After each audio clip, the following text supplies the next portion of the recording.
Buenos días y bienvenidos a esta sesión del Foro de Ciencia y Tecnología del Ateneo Escurialense que celebramos hoy 25 de mayo de 2021. Tengo el placer de presentar como ponente a Ingrid Heidmann Gigliotto, una persona que ya nos ha deleitado con algunas ponencias en la tertulia La Fuente de Valdemorillo y que hoy nos propone un tema que versa sobre la existencia o no de barreras entre Homo sapiens y otros seres vivos. Y lo hace bajo un título tan sugestivo como Somos únicos o parte de un todo. El currículum de Ingrid es muy extenso, como lo es su experiencia. Ingrid es médico cirujano por la Universidad de Chile y doctora en medicina por la Universidad McMaster de Canadá, en la que además más tarde se especializó en microbiología médica y en enfermedades infecciosas. Es diplomada en gestión de alta dirección de hospitales y dedicó su vida profesional a la salud pública en Chile y en Canadá, desempeñando en ambos países una amplia variedad de cargos que resumo a continuación. Cuidado de pacientes como especialista en enfermedades infecciosas, miembro de comités de especialistas en microbiología y en control de infecciones, jefa de laboratorios de microbiología, subdirectora de hospital, directora médica de hospital y varios cargos en el Ministerio de Salud de Chile hasta llegar a directora del Instituto de Salud Pública en ese país. Ingrid además ha colaborado en docencia y consultoría como profesora en las escuelas de medicina de la Universidad McMaster en Canadá y de la Universidad de Santiago de Chile y como consultora de Organización Panamericana de la Salud en diversos países americanos. Ha realizado múltiples publicaciones y presentaciones científicas.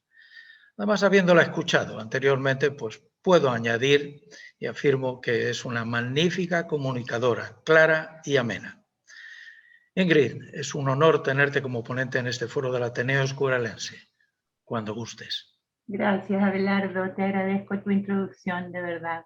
Es un tema sobre el que he reflexionado mucho ahora que ya estoy jubilada. La verdad es que no me dedico a estudiar medicina como tal, que era lo que me dedicaba durante tantos años de mi vida, sino que me he ido como yendo por las ramas. Y este es un tema que quiero compartir con ustedes. Espero que les guste y que sirva para reflexionar un poco después de esto. Esto estoy segura que ustedes lo conocen. Este es el calendario cósmico, ¿no es cierto?, que fue diseñado por Carl Sagan y que empieza con el Big Bang y que termina al final en el mes de... Toda la vida del universo está en un año y nosotros representamos solamente el último minuto del mes de diciembre. En el mes de diciembre están todos los seres vivos que acababan de aparecer a fines del mes de noviembre. Y solo, como les decía, en el último minuto están todas las guerras, todos los desarrollos, todo lo que nosotros creemos que es tan importante. Bueno, es el último minuto del calendario cósmico. En nuestra línea de tiempo, el universo, yo creo que también ya lo han leído, se formó 13.800 millones de años atrás. Y nosotros, los homínidos, solamente tenemos 7 millones de años. Y nos separamos del chimpancé entonces en nuestra línea de evolución. Y como Homo sapiens moderno, somos bebés de pecho, 40.000 años atrás. Los seres vivos, nosotros estudiamos seguramente que eran, ¿no es cierto?, 3, pero ahora los han dividido en 5. Las moneras, que son en realidad las bacterias, que son seres microscópicos que no tienen núcleo y tienen una muy baja diferenciación adentro de su citoplasma. Los protistas, que pueden ser uni- o multicelulares, pero que ya están más diferenciados y que son células eucariotas. Voy a hablar un poquito más de eso, de los procariotes y los eucariotes más tarde. Después vienen los hongos, que se pensaba que eran vegetales, pero que ahora tienen su propio reino porque se han descubierto cosas maravillosas en cuanto a los hongos. Después viene el reino vegetal y finalmente el reino que pertenecemos nosotros, que es el reino animal, que somos organismos muy complejos, multicelulares, eucarióticos, que nos movemos de un lado para otro, ¿no es cierto? Y que somos heterótrofos, o sea, nos alimentamos de un montón de cosas. Cuando uno se cuestiona, bueno, ¿qué es la vida? ¿Qué es esto que nosotros llamamos vida? ¿Qué comenzó cuando decimos que comenzó la vida?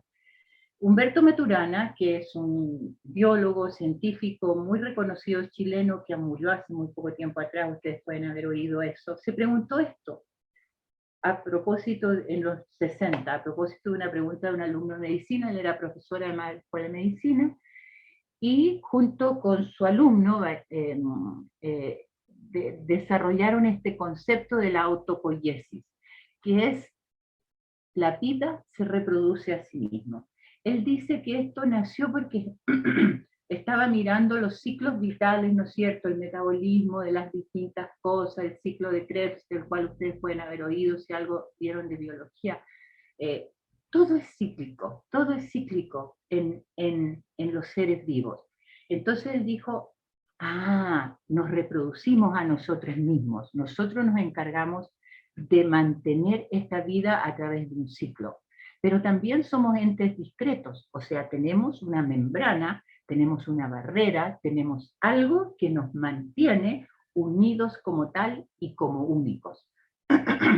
Ya dijimos, somos entes que tenemos todos nuestros procesos en base a ciclos y con un intercambio de moléculas entre nosotros y nuestro exterior. Y todo esto a través de procesos naturales, moleculares, espontáneos. Así es como se comportan las moléculas. ¿Qué es entonces una unidad ecológica? Él dice que en una deriva natural, nosotros en la medida que vamos viviendo esta vida nuestra, nos deslizamos, y nos deslizamos en un nicho ecológico. O sea, estamos en un nicho ecológico. Ahí es donde vivimos. Y nos adaptamos y cambiamos juntos con este nicho ecológico. Somos dependientes de los cambios que ocurran en este nicho ecológico, que vamos gatillando entonces estos cambios. Si hay una ruptura de este equilibrio entre el ser vivo y su nicho ecológico, y su unidad ecológica, su nicho ecológico, se produce la enfermedad y la muerte. ¿Ya? El nicho ecológico no tiene membranas, es capaz de tener y de mezclarse con otros nichos ecológicos, pero el ser vivo las tiene, por eso se dice que es un ser discreto, según Maturana. Entonces, este nicho ecológico más los seres vivos forman la unidad ecológica, y las unidades ecológicas forman la vida en la Tierra. Ustedes tienen que haber oído hablar del concepto de la sopa original. ¿Qué era la sopa original? Y esto es mucho de estimaciones, porque obviamente cuando nacen las primeras vidas, que eran moléculas nomás, ¿no es cierto?, proteínas, que se unían y que eran capaces de autorreproducirse, ya estaba empezando a existir la vida. Esto se estima que fue 3.000 millones de años, por ahí. No podemos saberlo porque no tenemos pruebas fehacientes de cuándo estas primeras moléculas se empiezan a formar. Después de esto, ¿cierto?, aparecen las células, primero los procariotas, que eran como las bacterias actuales, y después las eucariotas. Esas células eucariotas primigenias se estima aproximadamente 2.000 millones, durante lo que llaman el periodo orosírico. Pero el fósil, o sea, ya empezamos a tener cierta evidencia, eucariótico más antiguo, lo encontraron los chinos, y data de 1.600, 1.800 millones de años, y tiene un nombre muy bonito, Shuiyupeteridium macroreticulatum. Como todos los nombres, ¿no es cierto?, estos nombres de latín son un poco complicados. Anteriormente a esto, anteriormente a la aparición de las eucariotas, eran 2.700 millones de años, había una multitud de diferentes bacterias, porque si recordamos, ¿no es cierto?, la Tierra entonces no era un lugar muy fácil para vivir, tenía distintas cosas que son tóxicas, ¿no es cierto?, gases de todo tipo, calor, frío. Bueno, la vida nace y es distinta en cada uno de esos nichos ecológicos. Se forman distintas formas de vida, muy primitivas, todavía no eucariotas, formas de vida, ¿no es cierto?, fundamentalmente bacterias y probablemente otras formas de vida que no conocemos, que eran adaptadas a aquel ambiente planetario de entonces. Y esto es lo que se llama original soup, la sopa original. Estaba hablando, ¿no es cierto?, de seres procarióticos y eucarióticos. El ser procariótico, que es las bacterias actuales, Son seres que tienen en su citoplasma, si usted recuerda la parte interior donde está la vida de estos, es una mezcla. Tienen ahí su ADN, que es el ácido nucleico, que es el que, ¿no es cierto?, codifica todas las proteínas y todo lo que va a ocurrir, pero es como una hebra suelta, no hay un núcleo celular. Y dentro ahí también están algunos orgánulos, muchísimos menos que en la célula animal. La célula animal ya tiene un núcleo con una membrana nuclear y tiene distintos organelos al interior en su citoplasma que ya tienen funciones muy, muy diferenciadas. Es muchísimo más complicada y trabaja como una unidad.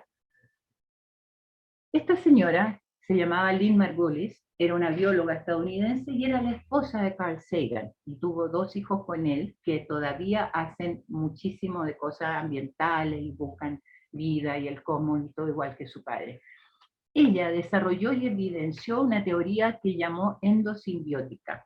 Ha tenido muchísimos premios y tenía muy buenas relaciones con España, y de hecho tiene varios doctores honoris causa en distintas universidades acá en España.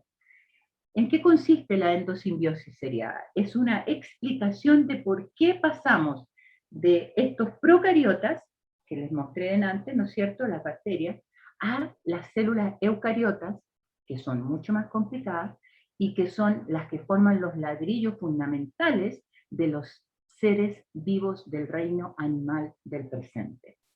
Esta endosimbiosis seriada describe la aparición de las células eucariotas como una aparición sucesiva en consecuencia de una incorporación de células procariotas que se fueron uniendo. Es decir, ella habla de una cooperación. Obviamente no es una cooperación en que una bacteria pensó, me podría juntar con todas estas otras y armamos una célula eucariota y vamos a estar súper bien porque vamos a llegar a ser los seres humanos. Obviamente que no. Pero fue una cooperación, sin la reflexión, obvio, de irse uniendo, y esto fue lo que tuvo éxito. La cooperación. Entonces las mitocondrias, por ejemplo, que son parte de las células eucariotas y que son importantísimas, ¿no es cierto?, porque tienen que ver con toda la generación de la energía, etcétera, en nuestras células, eran un tipo de bacteria que se juntó con otras, y así se fueron juntando y formaron estos procariotas las células eucariotas. Esto es la endosimbiosis seriada. Bueno, por supuesto que no fue aceptada. No fue aceptada, y ella siguió tratando de probar esto y fue, de hecho, evidenciado. Y hay pruebas ya de que esto sí ocurrió. El pasaje de las células eucariotas a las plantas habría que agregarle otros organelos más, otras procariotas más, perdón, para poder formar entonces los cloroplastos, la capacidad de absorber la energía del sol a través de la clorofila, ¿no es cierto?, que es tan importante para el ciclo de vida de nuestro planeta, y también lo que es la pared celular de los vegetales, que es una pared dura, que también eso ya se llamaría la cuarta incorporación, y esa es la única que todavía no encuentran evidencia, pero de la formación de las células eucariotas de los seres vivos animales está absolutamente probado. Y se probó, y ya después de 30 años está probado, y es enseñado en todas las universidades como el origen de las células eucariotas. Y aquí entonces un poco lo que les estaba diciendo, ¿no es cierto? Estas se unieron y sin pensarlo se fueron uniendo en una forma cooperativa y formaron entonces las células animales, que son eucarióticas porque tienen núcleo con organelos que tienen una... Es que la citología es una cosa maravillosa, ver cómo funciona todo esto, y eventualmente también entonces se agregan los cloroplastos para la clorofila y se agrega la pared celular que es dura con celulosa en las plantas. Ya decíamos, ¿no es cierto?, esto fue una teoría de la evolución que ya, como les decía, está absolutamente probado y se comprobó estudiando los ADN de las mitocondrias y después de los cloroplastos, y es semejante al de las bacterias. Las características son bacterianas. Entonces, ¿de dónde vienen? Obviamente de ella, ¿vale? Ella también tiene otra teoría que no está probada, pero ella dice que cómo se van formando los órganos, cómo se forman los seres pluricelulares, los seres vivos que no son una sola célula eucariota, sino que son las células eucariotas han formado otra cosa siendo ladrillos. Bueno, ella dice que ahí también hay una cooperación, a diferencia de la teoría neodarwiniana. Y en este momento la gente que se especializa en este tipo de cosas todavía están ahí tratando de probar, puesto que ninguna de estas dos teorías tiene evidencia científica de que así es como ha sido. Por supuesto, en la teoría neodarwiniana entra todas las cosas mendelianas, las leyes de la herencia, etcétera, etcétera. Pero la diferencia aquí es que Lynn Margulis pensaba que era un proceso de cooperación evolutivo que nos lleva a la conformación de los seres pluricelulares de ahora. A diferencia de la teoría darwiniana, neodarwiniana, que habla del más fuerte, habla de la competencia, habla de la lucha. ¿Vale? Este es una maravillosa dibujo de una célula humana, que es como una obra de arte en realidad, si ustedes la miran, todos los organelos, el núcleo, el ADN, maravilloso. Y dentro de esto está todo estos distintas, que no los voy a aburrir hablando de cada uno de ellos, pero que es maravillosa la función que tiene cada uno de ellos, cómo se comunican, todo esto a través de vesículas, y eso que aquí solamente puse uno de los tantos procesos intracelulares que ocurren en esta única célula. Y estas células, cuando se juntan, forman los tejidos, y cuando los tejidos se juntan, forman los órganos, y cuando los órganos se juntan, forman los sistemas, y los sistemas cuando se juntan, nos forman a nosotros y a los otros seres humanos.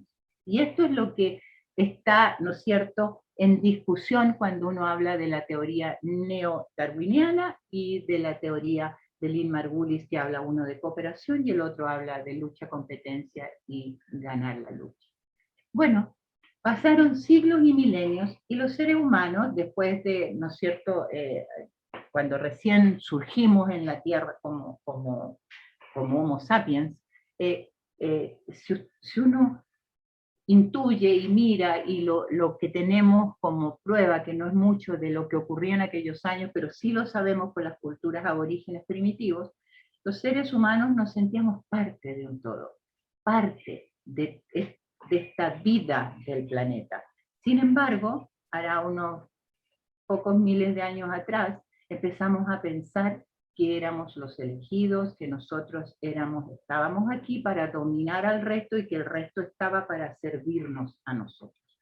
Entonces nos sentimos no parte de este todo, sino que nos sentimos superiores. Y todo, ¿no es cierto?, esta vida alrededor está para servirnos porque nosotros somos los capos de este mundo que vivimos. Voy a retroceder un poquito a Anthony van Leeuwenhoek. Anthony van Leeuwenhoek pues, es un tipo muy interesante. Nació en Holanda en 1632 y murió en 1723. Era un comerciante en tela y fabricaba lentes porque era muy escrupuloso, muy por la calidad de lo que él vendía, ¿ya? Y a él le gustaba hacer las cosas muy cuidadosamente. Entonces él fabricaba lentes para examinar las telas, los tejidos y asegurarse que era todo perfecto. Y se transformó en un productor de lentes, en un hacedor de lentes, manufacturador de lentes excelso. Él no tenía estudios, pero tenía una gran curiosidad, una gran creatividad. Y hizo lentes increíbles. Se conservan 3 lentes que él hizo y uno de ellos no se ha podido replicar con la técnica actual de producción de lentes a la perfección con que lo hizo Anthony van Leeuwenhoek. Por 50 años él estudió el mundo que hasta entonces no se conocía ni se había visto. Un buen día él tenía su lente en la mano y decidió analizar su propio sarro dental. Sacó un poquito, lo puso ahí en su lentecito y descubrió el micromundo. Descubrió que habían unos seres minúsculos que se movían y estaban ahí y que nadie los había visto. Esto despertó en él una curiosidad increíble. Estudió semen de todos los animales que pudo agarrar y que les pudo sacar semen. estudió todos los espermatozoides que pudo encontrar y los llamó animáculos.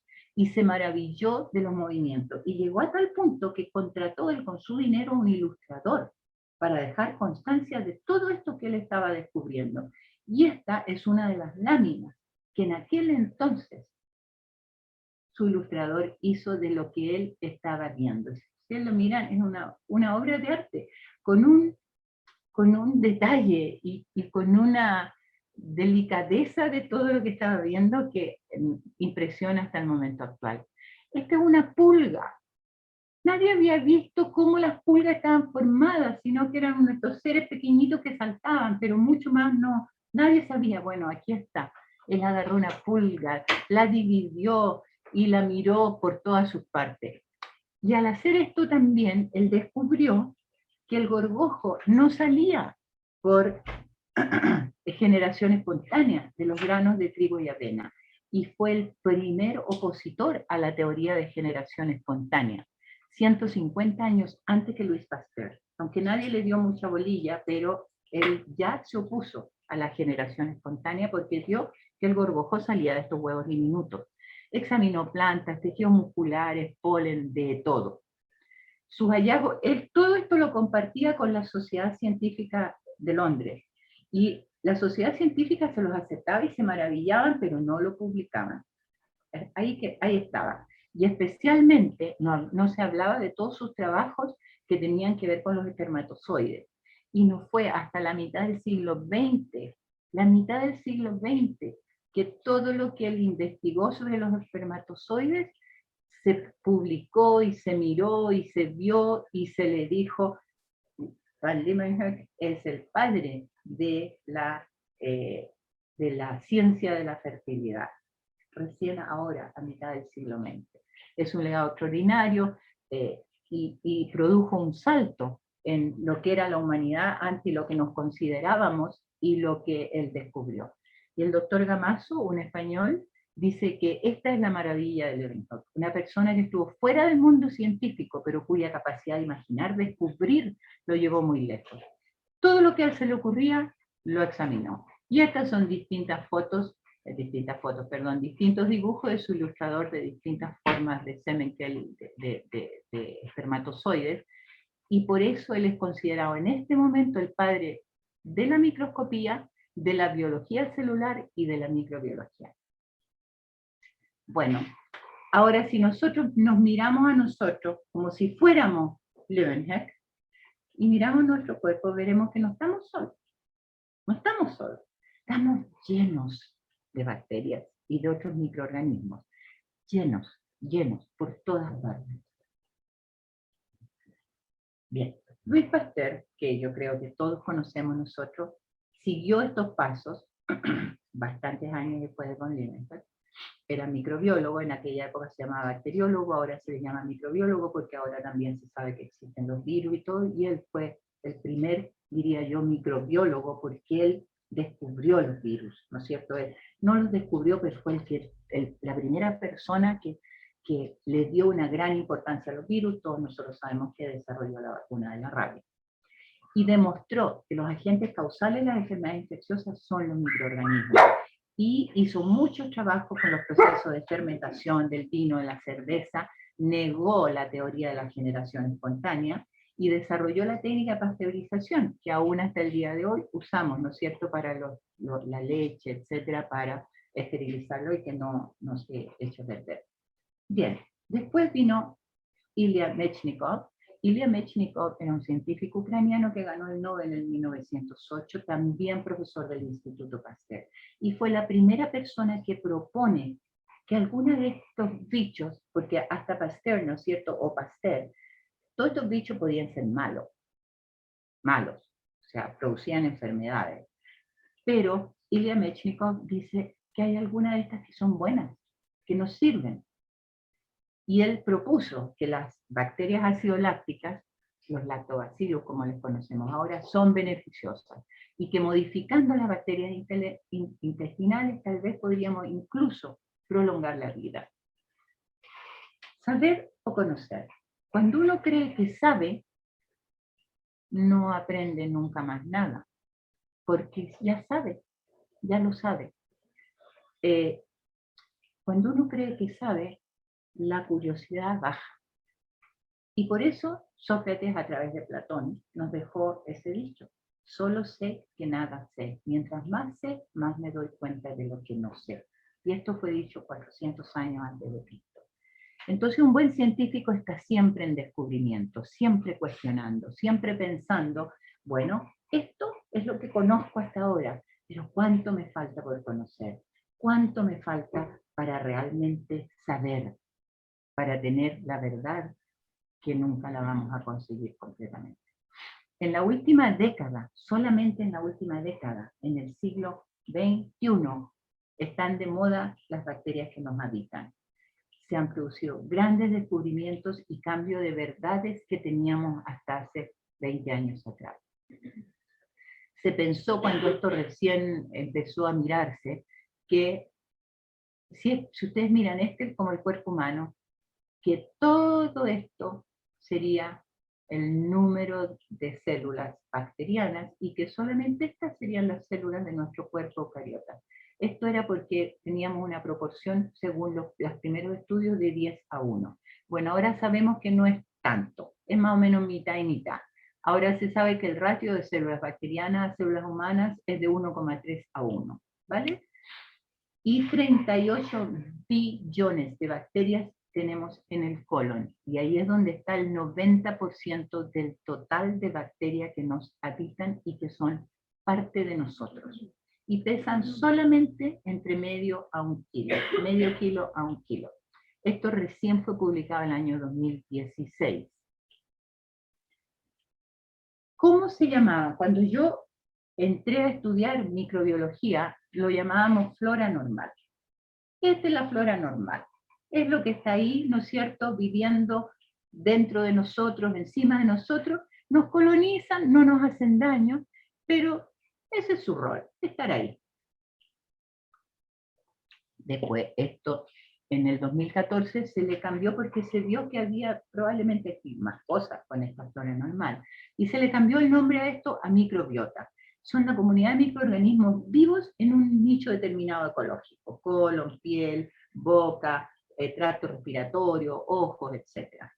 Después esto más o menos al mismo tiempo, porque estaba en todo este proceso de desarrollo, se empezó a hablar del microbioma, que ya no solo son los microorganismos, sino que también incluye los genes y los metabolitos, es decir, lo que están produciendo hacia el medio ambiente todo este grupo de bacterias.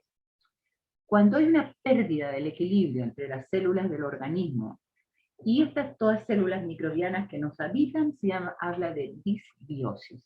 No estamos en equilibrio.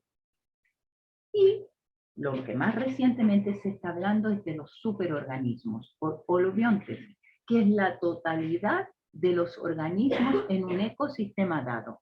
En nuestro caso está formado por nuestras células eucariotas, el ser humano, y todos los microorganismos que albergamos, y el ecosistema, es decir, toda la mucosidad, la secreción, todo lo que las bacterias producen, lo que nosotros producimos, todito, eso se llama holobionte. Y somos entonces, en parte, gobernados por los microorganismos que nos habitan. Alguna gente dice que somos transportadores de bacterias. Y uno dice, bueno, como ya decía, más o menos el 90% de todas estas bacterias que nos habitan están en el tubo digestivo, en el sistema digestivo.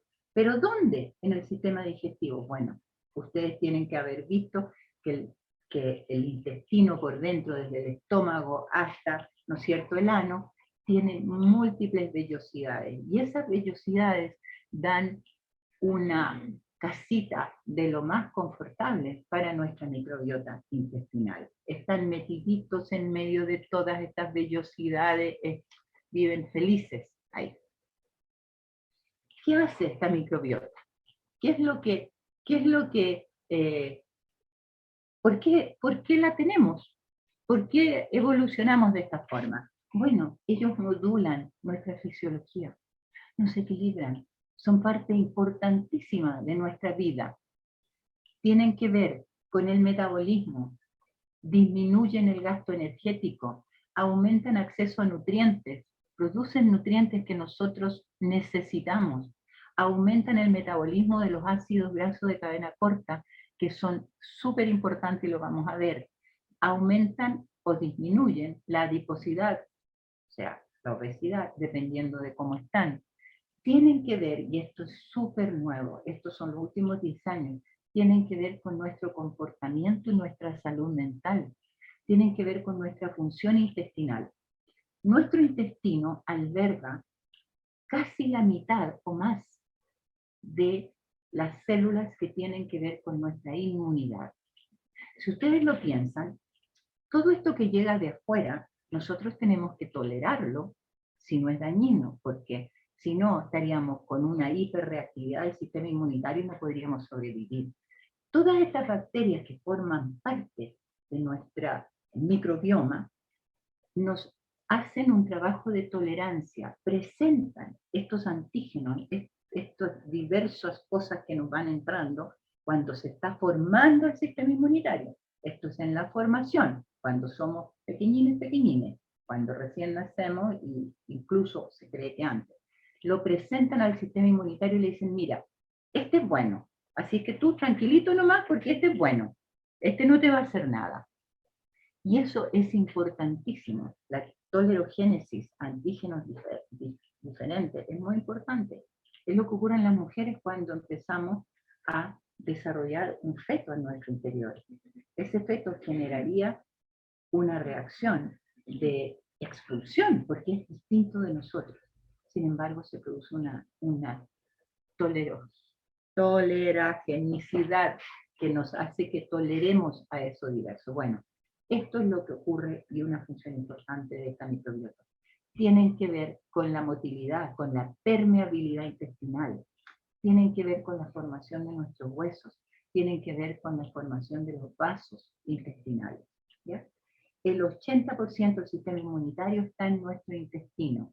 Es el Gut Associated Lymphoid Tissue. Es el tejido linfático asociado a nuestro intestino. Se llama GALT. En general se llaman MALT, ¿ya? Y tenemos el GALT, el BALT de los bronquiales, el NALT que es de la nariz y el CALT que tiene que ver con los ojos. Se me olvidan de repente. ¿Cuál es el rol de la microbiota? Ya dijimos, tiene que ver con el equilibrio intestinal, con la respuesta inmune, con la digestión de los componentes de la dieta. Hay cosas que nosotros no podríamos digerir y no podríamos entonces incorporar y que nos sirven porque no tenemos cómo digerirla. Y la microbiota la digiere parcialmente, después nuestras enzimas la terminan de digerir y las absorbemos y formamos nuestros ladrillitos y forman parte de nuestra autopoiesis, de nuestro ciclo que nos mantiene con vida. Tienen que ver con la defensa contra los patógenos, hablamos un poco de eso, tienen que ver con el desarrollo neurológico y probablemente muchos aún desconocidos. ¿Qué ocurre cuando se rompe este equilibrio? Se producen desórdenes inmunitarios, alergias, enfermedades, diabetes, obesidad, cuando se altera el metabolismo, neurológico, depresión, ansiedad. De hecho, incluso se está relacionando con el Alzheimer, con la esquizofrenia. Es impresionante lo que está saliendo en este momento con el Parkinson. Y cuando esta ruptura del equilibrio ya es mayor, se produce la muerte, porque no podemos sobrevivir sin nuestros acompañantes. En las funciones metabólicas ¿cuánto rato llevo? Es que no quiero pasarme, porque esto de repente a mí me entusiasma y me pongo a hablar mucho. ¿Voy bien? Gracias, Abelardo. Gracias. Las funciones metabólicas, ellos fermentan anaeróbicamente la fibra y producen los ácidos grasos de cadena corta. Y estos ácidos grasos de cadena corta son antiinflamatorios y producen apoptosis de las células cancerosas, es decir, matan, las revientan. Apoptosis. Mueren. Influyen en el peso corporal. Sintetizan la vitamina K, importante en la coagulación. Sin vitamina K estamos fritos porque sangraríamos y nos moriríamos. Y también sintetizan componentes del complejo B, tremendamente importante en el metabolismo de las células eucariotas de los seres vivos.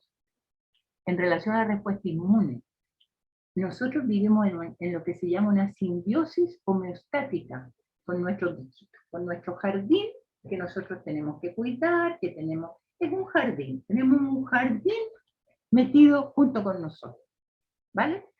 Entonces, esta simbiosis homeostática es entre la microbiota y el huésped, que viven en constante comunicación, ¿ya? Y siempre en equilibrio. Y hay una comunicación efectiva entre ellas y nosotros.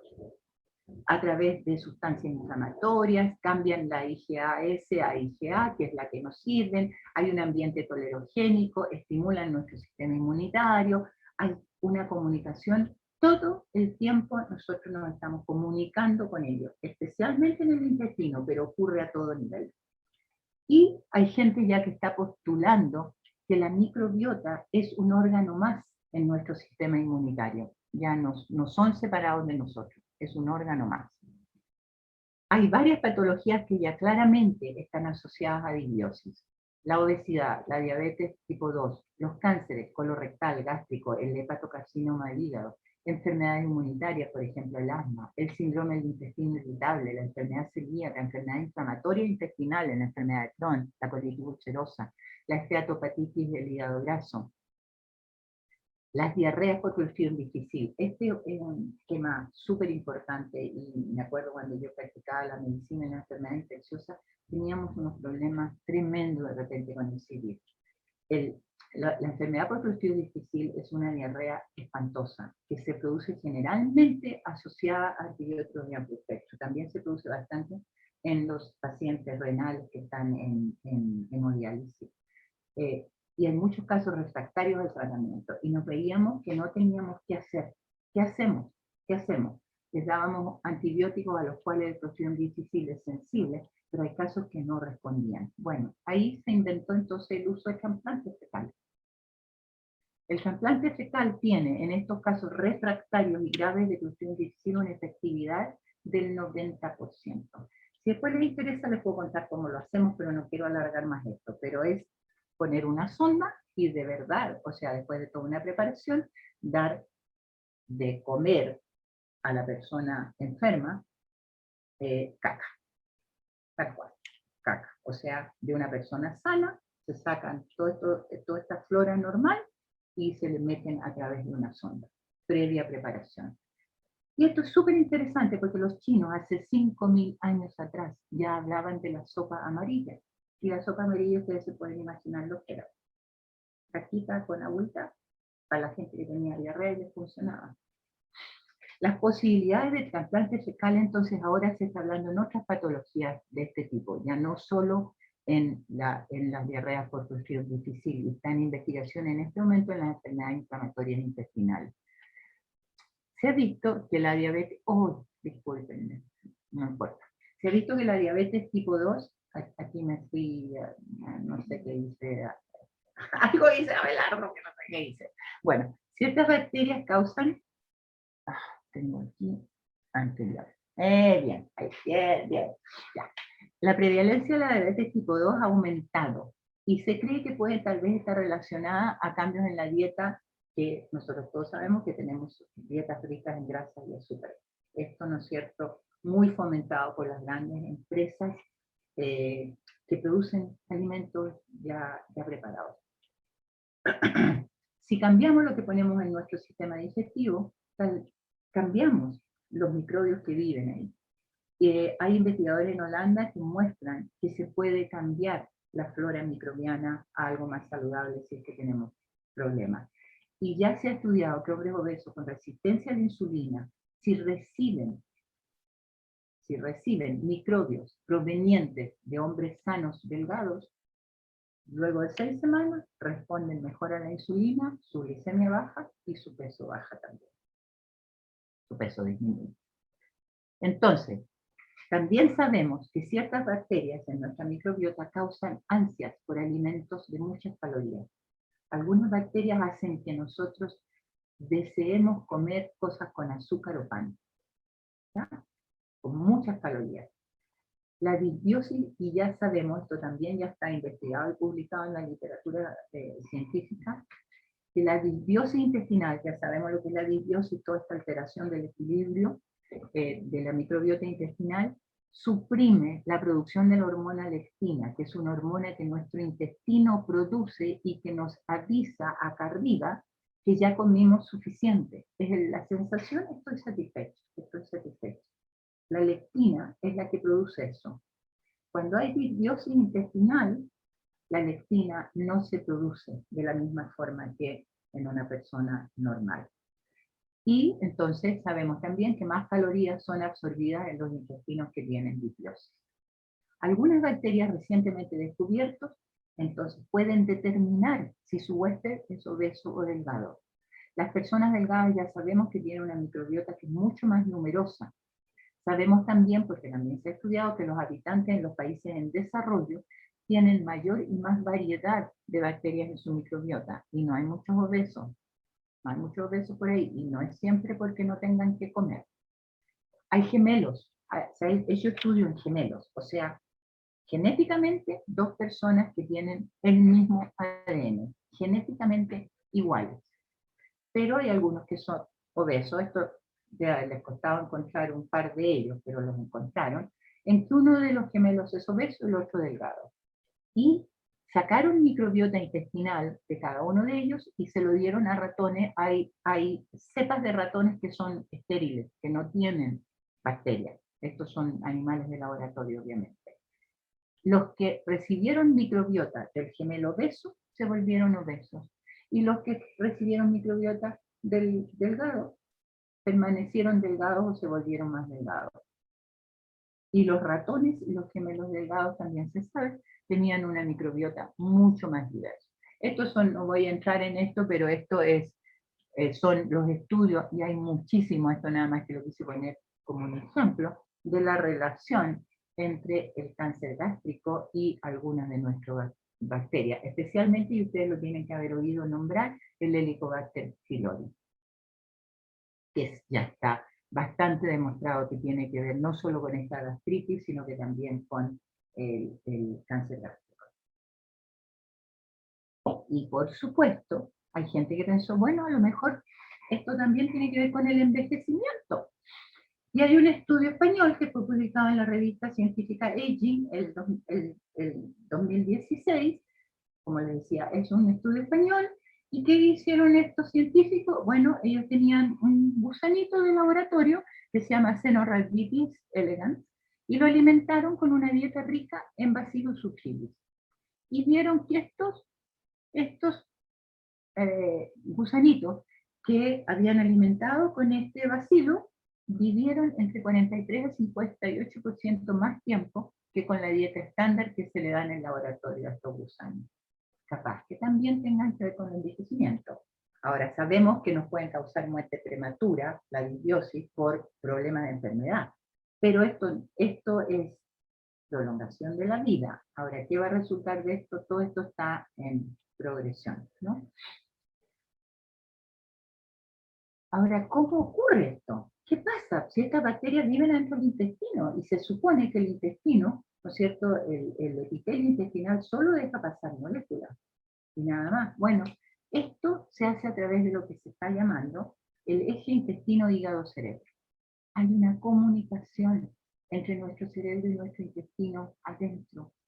Este es un sistema bidireccional. El cerebro afecta a la microbiota intestinal y la microbiota intestinal afecta a nuestro cerebro y lo afecta en su forma, en su morfología del cerebro y en su neuroquímica, que es su función, en las dos cosas. Y esta comunicación está implicada, por ejemplo, en la percepción del dolor visceral, en la modulación de la respuesta inmune y en la modulación de las emociones. O sea, nuestra flora intestinal parece que está afectando nuestros pensamientos y nuestros sentimientos también.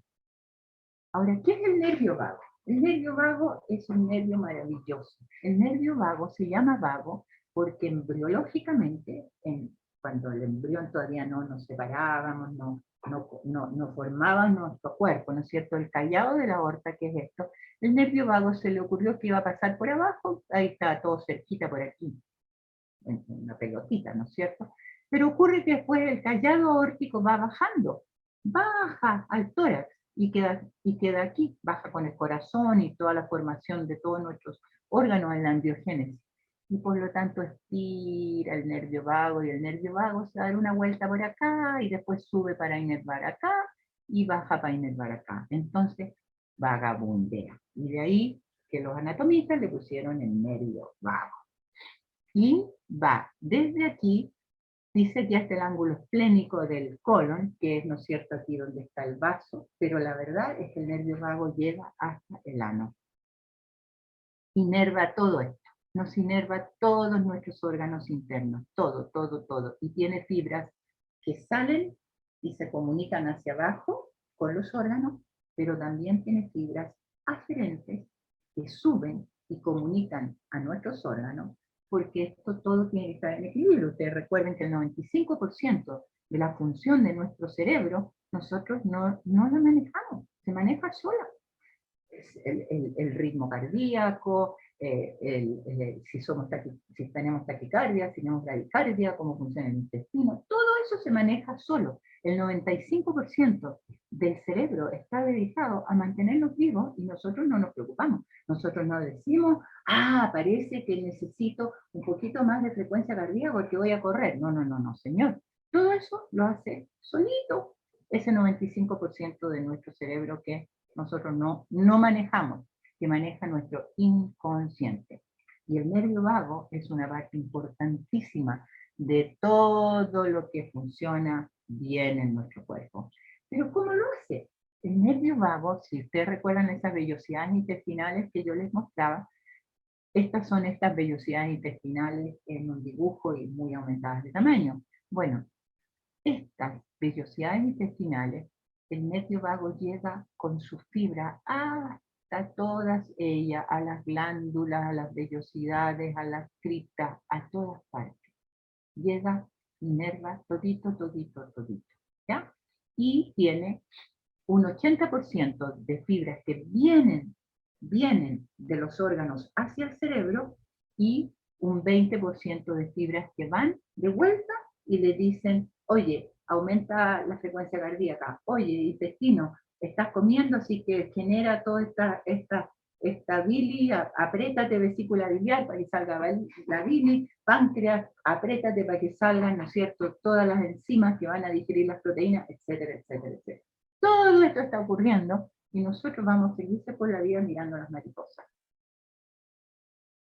Bueno, se considera, ya les decía, que la ansiedad, por ejemplo, está relacionada con esto, ¿vale?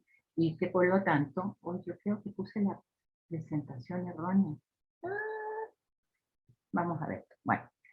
Y se considera que tal vez esto es una publicación en un journal de psiquiatría. Acá, Ingrid, ¿qué estás haciendo? Se me va la mano para tocar el ratón. Esto es una publicación del año 2021 en un journal de psiquiatría, ¿ya? Entonces, esto nada más que va a mostrarle todo lo que se está investigando ahora, en el día de hoy, en relación a nuestra microbiota. Sabíamos, antes del 2011, que la barrera entre la sangre y el cerebro, todos los médicos fuimos educados, ¿no es cierto?, en que hay una barrera impermeable, excepto para pequeñas moléculas, entre nuestro cerebro y el resto del organismo.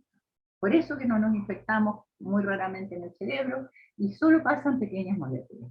Bueno, investigaciones más recientes han demostrado que hay otras cosillas que pasan entre los nervios, el vago, y también entre la sangre, hacia nuestro cerebro y le informan cosas, ¿ya?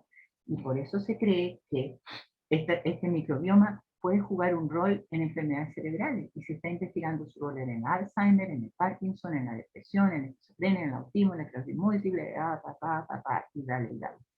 Este neurobiólogo, el doctor Sangram Sisoria, él fue una vez, creo que fue el 2014, a una reunión de la gente que se reúne por la microbiota y que investiga microbiota, porque le dijeron, oye, van a hablar del Parkinson de la enfermedad de Alzheimer y su relación con la microbiota. Y él se murió de la risa y dijo, voy a ir para escucharlo nomás. Y salió convencido que no había nada. Y dijo, yo les voy a probar. Y hizo todo un experimento con ratones y se dio cuenta que sí, que parece que sí hay. Entonces ahora él dice, parece que voy a seguir investigando el tema. Ahora estamos listos para usar medicamentos que alteren la microbiota. en general los científicos piensan que no, porque esto no está como para que digamos y nos vayamos todos nosotros, ¿no es cierto?, a una farmacia y compremos probióticos y qué sé yo. No, no estamos como para medicamentos, pero sí les cuento que está todo esto en un proceso y que tal vez en unos años más ya estén investigados medicamentos que a lo mejor pueden funcionar en estas cosas que estamos hablando. Ahora, aquí el problema, por supuesto, existe de que los pseudocientíficos, y gente siempre se quiere aprovechar de estas cosas y dice, como está probado que hay esta relación, entonces este remedito que yo tengo aquí les hace súper bien para el Alzheimer. Así que empiecen a tomarlo y les vale 30 euros la pastilla. Yo no aconsejaría eso, ¿vale? Bueno, el nervio vago ya dijimos, es el más importante en el sistema nervioso parasimpático, amplísimo número de funciones corporales y establece esta conexión a través de sus vías aferentes y manda la respuesta a través de sus vías deferentes. Y esta diapositiva la puse porque hay evidencia de que la estimulación del vago puede usarse para aliviar problemas como la depresión, el estrés postraumático, enfermedad del estado de ánimo, inflamación del intestino, y sí, esto ya está bastante más avanzado, estimulando el tono vagal, y esto se relaciona con que probablemente es la forma en que el yoga y la meditación contribuyen a la resiliencia y a este equilibrio que nos producen estas disciplinas. Esto es otro, el caso de Einstein, de nuevo, ¿no es cierto?, este fitoestrógeno y todos los beneficios alterando la microbiota. No voy a ir a todo eso porque creo que los voy a aburrir, pero eso por la parte del intestino. Ahora, un abrazo que tanto necesitamos, ¿no es cierto?, en estos tiempos, es un poema de amor escrito en la piel, porque nos transferimos cosas cuando nos tocamos, cuando nos abrazamos, cuando nos besamos. Es como si nos reiniciaran, ¿no es cierto? Para los informáticos es como, ¡qué bien! ¿Cierto? Bueno, esos son todas estas formas en que nos tocamos mutuamente. Y aquí vamos a hablar entonces del bioma dérmico, mucho más cortito de lo que hablé. Acuérdense que el 80% es intestino, así que esto va a estar mucho más corto. ¿Cómo estoy de tiempo, Abelardo? ¿Bien? Vale. Ok. El bioma dérmico es un sistema, es el ecosistema viviente que ha sido desarrollado por los seres vivos, los animales, y que nos permite vivir, ¿no es cierto?, simbióticamente en equilibrio con los microbios. Eso ya lo dijimos.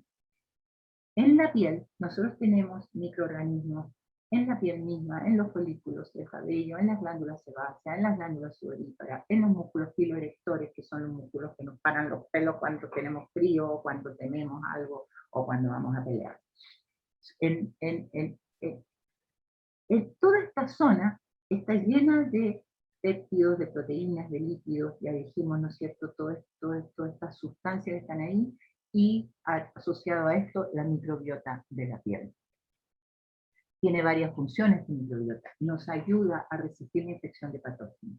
Tenemos, por ejemplo, un microorganismo que se llama Staphylococcus epidermidis, que impide que nos colonicemos con Staphylococcus aureus, que produce infecciones muy serias. Staphylococcus epidermidis puede producir infecciones, pero en pacientes muy inmunocomprometidos, pacientes con muchos tubos y mucha invasión de su cuerpo. Pero normalmente el Staphylococcus epidermidis no produce ninguna patología, pero impide que el Staphylococcus aureus, que sí produce, se haga parte y no cause infecciones. Ese es un ejemplo de los muchos que hay. También nos protege contra la pérdida de humedad y el daño por el agua, porque forma una capa. Ese microbioma, junto con todas las sustancias que produce nuestra piel y nuestra piel misma, impiden que la humedad y el agua nos produzcan daño. Regula dinámicamente la temperatura, apoyan la renovación saludable de la piel a través del ciclo de vida de las células epidérmicas. La resistencia a la infección, combate los patógenos también porque compite por recursos. Dicen, no, esta comida es mía, por lo tanto yo ya me la estoy comiendo, tu patógeno fuera, porque yo estoy aquí, ¿vale? Nos protege. entrena, hablábamos de esto en los intestinos también, o estimula el sistema inmunitario para vencer a esos patógenos. Tiene que ver con la resistencia inmunitaria y produce sustancias que son tóxicos para los patógenos. Bueno, ¿qué pasa? ¿Cuándo empieza todo este cuento? Hay cosas, ¿no es cierto?, que son importantes de recordar. ¿Qué hacemos para proteger a nuestro microbioma? ¿Ya? 2/3 de los antibióticos usados en Estados Unidos, no tengo el dato en España, son agregados a los alimentos en animales. Si nosotros comemos estos alimentos que tienen antibióticos, no hay ninguna razón porque no estamos necesitando esos antibióticos. Está bien, si nosotros tenemos una infección, tomar antibióticos, lógico, nos salva la vida. El desarrollo de los antibióticos ha sido una cosa importantísima en la sobrevida a las infecciones. No tanto como las vacunas, pero muy importante. Pero si estamos tomando antibióticos a través de lo que estamos comiendo, sin necesidad, solamente estamos alterando nuestro microbioma. Debemos siempre leer cuidadosamente las letras chicas de todo lo que compramos, ¿no es cierto? Así evitamos los aditivos, los emulsificantes, todo lo que termina en osa. Todo lo que termina en osa son azúcares, todo, todo. También los jarabes. Jarabe natural de lo que sea. Eso es azúcar, es azúcar. A nosotros nos va a dar energía, pero esas azúcares son rápidamente absorbidas por nuestro cuerpo. Nos dan energía, pero también nos dan gordura. Y le quitan a nuestra microbioma la capacidad de alimentarse. ¿Y qué hace nuestro microbioma? Estas bacterias amistosas con nosotros no tienen que comer y empiezan a comerse nuestro epitelio. Y se produce disbiosis y se produce enfermedad. La quimioterapia, la terapia de radiación, las cirugías, todos ellos afectan el microbioma. Por eso es importante que estas cosas, que son salvadoras de vida, ocurran, pero que sean bien hechas y que sea gente que las sabe hacer, ¿vale? Ahora yo no creo que nadie vaya a meterse a hacer quimioterapia, terapia de radiación, cirugía, si no lo necesita, porque obviamente está hecho por médicos especialistas. Pero es importante reconocer, y entonces cuando tengamos que pasar por alguna de estas cosas, es importante que cuidemos nuestro microbioma, que sepamos que estas cosas lo van a alterar. Entonces, con mayor razón, tenemos que cuidarlo, tenemos que comer bien, con mayor razón. No podemos decir, ay, como estaba enferma, entonces me voy a permitir comer todas estas chips de papa y me voy a permitir comer todos estos chocolates y todos estos azúcares porque los necesito. Bueno, hay que pensar un poquito en todo ese jardín que tenemos que cuidar. Hay 3 pasos importantes que tenemos que recordar. Evitar comer mal. Evitar comer mal. Evitar los alimentos procesados con aditivos de exceso de azúcar. Yo no estoy diciendo que nunca los comamos, pero sí, o sea, vemos a niños en los parques, en que ¿qué están comiendo? Ustedes díganme, yo que saco a pasear a mis perros 3 veces al día, estoy viendo lo que están comiendo los niños en las plazas de juego. Ingerir buenas bacterias. Para eso están los fermentados, que contienen probióticos, y probióticos sanos. El té de kombucha, el kimchi, el yogur sin azúcar, el kefir. Y alimentarlos bien, con fibras vegetales, alimentos no procesados. Ser balanceados con la limpieza. Nosotros pasamos como sociedad en el siglo XX y que continúa en el XXI por una locura de la limpieza. Está bien, estamos con COVID, tenemos que usar lejía, tenemos que ser cuidadosos. Yo no estoy diciendo que vivamos en un chiquero como los cerdos, no, pero tampoco hay que ser exagerado con eso, porque nos han creado un temor tan grande, entonces usamos Lysol para todo. Este componente, este limpiador tiene antibacterianos. ¿Para qué quiero eso en un suelo si yo lo limpio bien con algo que no tenga antibacteriano? Va a estar igual de limpio. No necesito que el suelo no tenga bacterias, a menos que haya pisado caqueperro por fuera o qué sé yo, ¿no es cierto? Pero normalmente necesitamos usar toda esa lejía, necesitamos usar todos esos antibacterianos, estamos cambiando nuestro medio ambiente. ¿Quién se beneficia con eso? Bueno, reflexionemos quién se está beneficiando con todo eso. A los niños, no niños, no juegues en el barro. No, niño, no te ensucies, te acabo de cambiar el vestido. Estaba todo sucio, te lo acabo de cambiar. ¿Cómo vas de nuevo y te ensucias así? Eso es lo que hacen los niños. Los niños están formando su sistema inmunitario y para eso necesitan entrar en contacto con todo esto. Yo no estoy diciendo que tiremos a los niños a jugar al parque donde está lleno de cacas de perro porque algunos no las limpian nunca, ¿no es cierto? No digo eso. Pero sí, para eso hay que usar la inteligencia, para eso tenemos inteligencia, usémosla. Bien, otras cosas que conocemos. ¿Cuándo en el niño se siembra esta flora? Bueno, cuando nace por el canal del parto. Las mujeres recordaremos que hubo una época en que antes de parir a las mujeres se les hacía un tremendo lavado intestinal, porque en el momento que se pare, no solo sale la cabeza del niño, sino que también sale caquita por el ano. Eso ya no se usa, porque se ha demostrado que esa siembra en el niño se produce cuando el niño sale.